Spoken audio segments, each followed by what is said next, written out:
নমস্কার। আজকের পাঠ দশম শ্রেণীর হারিয়ে যাওয়া কালিকলম নামক একটি প্রবন্ধ। প্রবন্ধটি রচনা করেছেন লেখক শ্রীপান্থ।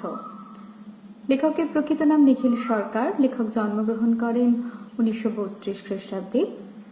লেখকের পড়াশুনো কর্মজীবন অতিবাহিত হয় কলকাতা শহরে এবং লেখকের গবেষণার বিষয়বস্তু কলকাতা শহরের সমাজ ও সংস্কৃতি। কলকাতা শহরকে কেন্দ্র করেই লেখক বহু গ্রন্থ লিখেছেন। তার মধ্যে উল্লেখযোগ্য হল আজব নগরী, বটতলা কলকাতা, শ্রীপান্থের কলকাতা ইত্যাদি। লেখক মারা যান 2004 খ্রিস্টাব্দে।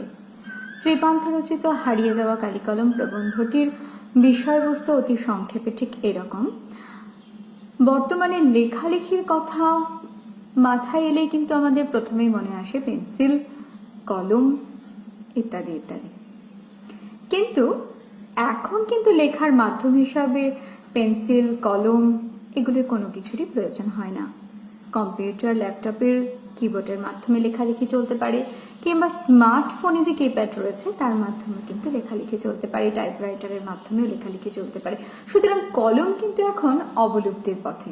শুধু কলম নয়, কলমের পাশাপাশি কালি সেটাও। তাই লেখক জানিয়েছেন লেখকের শৈশবকালে কলম হিসাবে কি ব্যবহার করতেন, সে সময় কালি হিসাবে কি ব্যবহার করা হতো, কিসের ওপর লেখা হতো ইত্যাদি ইত্যাদি বিভিন্ন তথ্য। এবার প্রবন্ধটা আমরা একটু পাঠ করি।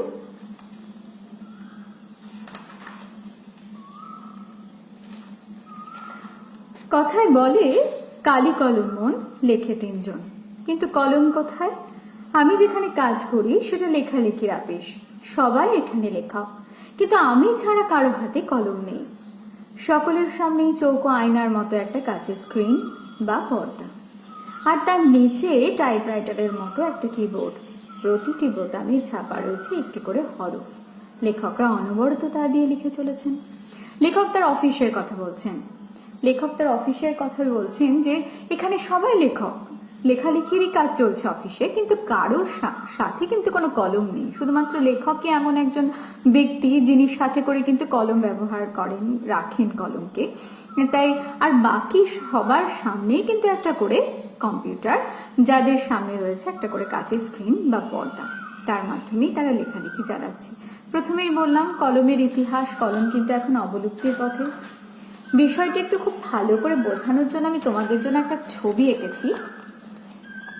বাঁশের কলম অর্থাৎ বাঁশের কঞ্চি দিয়ে তৈরি কলম, ঠিক এরপর আমরা পাই পালকের কলম। দুটোর সময়কাল কিন্তু সমসাময়িক। তারপর আসে নিবের তৈরি কলম। এটাও আর একটা নিবের তৈরি কলম। দেখো, এটাও আর একটা নিবের তৈরি কলম। এর মুখটা একটু চওড়া বড়, এর মুখটা একটু ছোট। এরপর আসে ডট পেন, বল পেন বা ফাউন্টেন পেন। ঠিক তারপর এখন বর্তমান সাম্প্রতিককালে আমরা পেয়েছি হাতে কম্পিউটার, ল্যাপটপ, তার কিবোর্ড। লেখক বলছেন কালি নেই কলম নেই বলে আমি মুন্সি, কাল যুগে বুঝিবাজ আমরাও তাই। লেখার প্রথমে আমরা দেখলাম লেখক কিন্তু প্রবাদ প্রবচনের ব্যবহার করছেন। শুরুতেই তিনি একটি প্রবাদের ব্যবহার করেছেন। প্রবাদ বা প্রবচন অর্থাৎ কি? এগুলো কাটা ছাটা কথা মাত্র।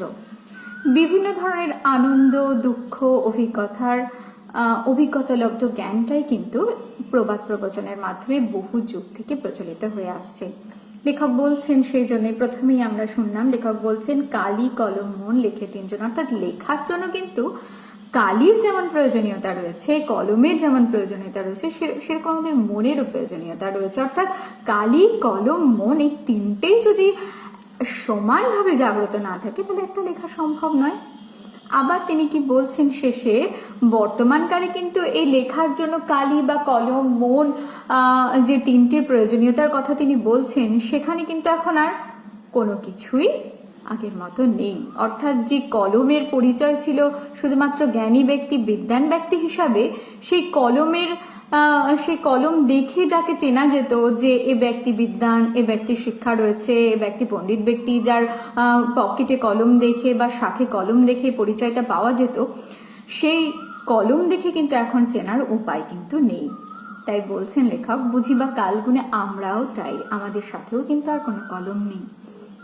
এরপর লেখক জানাচ্ছেন তারা যখন দীর্ঘকাল আগে ছোটবেলায় লেখার মাধ্যম হিসাবে বাঁশের কলম ব্যবহার করতেন, সে সময় তারা নিজেরাই বাড়িতে সেই বাঁশের কঞ্চি দিয়ে কলম তৈরি করে নিয়েছেন। অভিভাবকরা শিখিয়ে দিয়েছিলেন যে কলম ব্যবহারে করার সময় বা কলম তৈরি করার সময় কিন্তু কলমের মুখটা হতে হবে একটু চিড়ে দিতে হবে, অর্থাৎ খুব সুচালো নয়। সুচালো হলে কিন্তু কালিটা গড়গড় করে গড়িয়ে পড়বে, আর মুখটা যদি আমরা একটু চিড়ে দিতে পারি তাহলে কিন্তু কালিটা খুব সুন্দর আস্তে আস্তে ধীরে ধীরে চুইয়ে চুইয়ে পড়বে। এবং লেখার পাত হিসাবে ব্যবহার করতেন লেখকরা সে সময় কলা পাতা।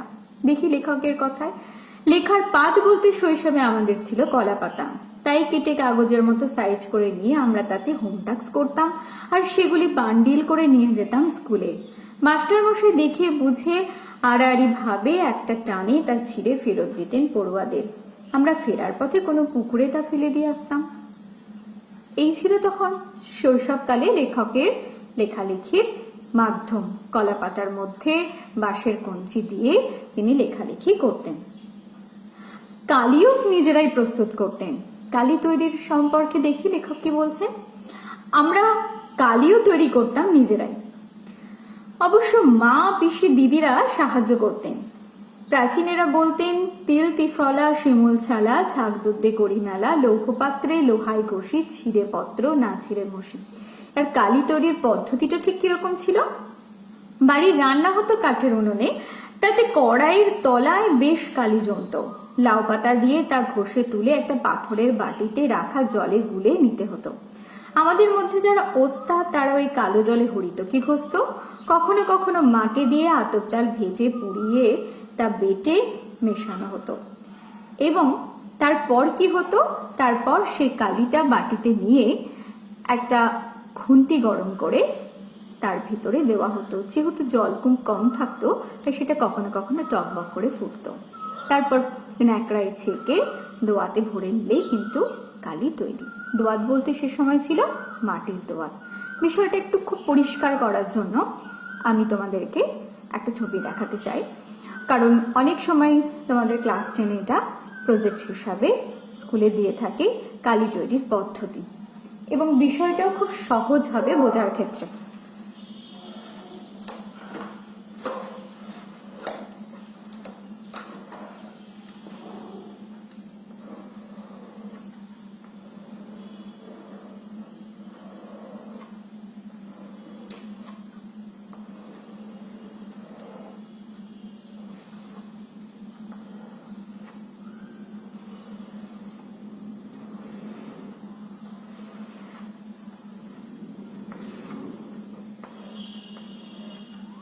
দেখো, উনুনে রান্না হতো সে সময়, এবং কড়াইয়ের তলদেশে অর্থাৎ ঠিক এরকম স্থানে জমত কালি, এবং এই কালিটাকে তুলে নেওয়া হতো লাউ পাতা দিয়ে। লাউ পাতা দেখতে কিন্তু অনেকটা কুমড়ো পাতার মতো।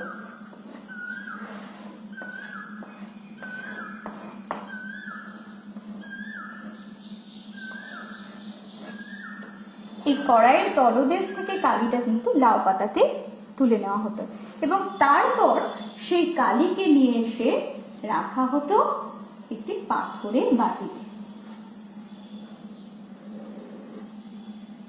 এর পরবর্তী ধাপ হলো এটা। প্রথমে কড়াইয়ের তলদেশ থেকে জমা কালি লাউ পাতার মাধ্যমে তুলে নিয়ে একটি পাথরের বাটিতে রাখা হতো জলে গুলে, এবং কালিটিকে আরো বেশি গাঢ় করার জন্য ব্যবহার করা হতো আতপ চাল ভেজে পুড়িয়ে গুঁড়ো করে, কিংবা হরিতকি ঘষে কালিটিকে অনেক বেশি গাঢ় করে তোলা হতো। এই ছিল তখনকার কিন্তু কালি তৈরির পদ্ধতি। লেখক বলছেন বাঁশের কলম, মাটির দোয়াত, ঘরে তৈরি কালি আর কলা পাতা, বলতে গেলে তাই নিয়েই আমাদের প্রথম লেখালেখি। লেখকদের প্রথম লেখালেখি কিন্তু এভাবেই চলত। লেখক এরপর বলছেন আমি তো বাঙালি, তাই আমার লেখার মাধ্যম অর্থাৎ লেখার কলম হিসাবে ব্যবহৃত হতো বাঁশের তৈরি কলম। কিন্তু যারা ফিনিশিয়ান, যারা সুমেরিয়ান, তারা কি ব্যবহার করতো এই সময়? দেখি লেখক কি বলছেন। লেখক বলছেন, যদি আমি সুমেরিয়ান হতাম তাহলে হয়তো নীল নদের তীর থেকে নলখাগড়া ভেঙে নিয়ে আসতাম, কিংবা যদি ফিনিশীয় হতাম তাহলে বনপ্রান্ত থেকে কুড়িয়ে নিয়ে আসতাম কোনো হাড় এবং সেটা থেকেই কলম প্রস্তুত করে নিতাম।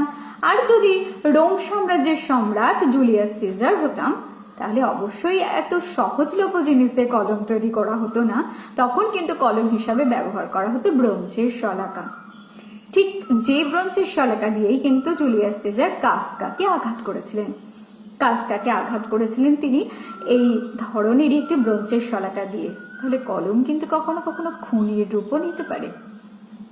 এরপর লেখক বলছেন, শুধু একমাত্র চীনারাই এমন যারা কিন্তু লেখনী হিসাবে ব্যবহার করে থাকে তুলি, আর বাকি বিশ্বের সর্বত্রই কিন্তু ব্যবহৃত হতো বিভিন্ন ধরনের শলাকা, তা সে বাঁশের তৈরি হোক, ব্রোঞ্জের হোক, নলখাগড়া কিংবা বনপ্রান্ত থেকে কুড়িয়ে আনা হাড়ের হোক, যেখানেই হোক কিন্তু ব্যবহৃত হতো বিভিন্ন ধরনের শলাকা। বাঁশের কলমের পাশাপাশি কিন্তু চলে আসে সে সময় আমাদের কাছে পালকের তৈরি কলম, যাকে কিন্তু বলা হয় কুইল। এই কুইলেরও দেখা পাই আমরা। লেখক জানিয়েছেন কুইলের কথাও। তবে এই কুইলের দেখা কিন্তু বর্তমানে পাওয়া যায় না। যদি আমরা কুইলের দেখা পেতে চাই তাহলে কিন্তু আমাদেরকে দেখতে হবে উইলিয়াম কেরি বা মুন্সির ছবি, যে সমস্ত ছবিতে আমরা এই পালকের তৈরি কলমের দেখা পেতে পারি। লেখক এরপর জানাচ্ছেন যে এরপর ঠিক পালকের কলম বা বাঁশের তৈরি কলমের পর কিন্তু আমরা হাতে পেয়ে যাই নিবের তৈরি কলম, যাকে রবীন্দ্রনাথ ঠাকুর নাম দিয়েছেন ঝর্ণা কলম। এবং এর পরবর্তীকালে ধীরে ধীরে পরিবর্তনের মাধ্যমে আমাদের হাতে উঠে আসে ফাউন্টেন পেন। তবে এই ফাউন্টেন পেন জন্মের সম্পর্কে লেখক একটা ছোট্ট গল্প ব্যবহার করেছেন। গল্পটা ঠিক এইরকম।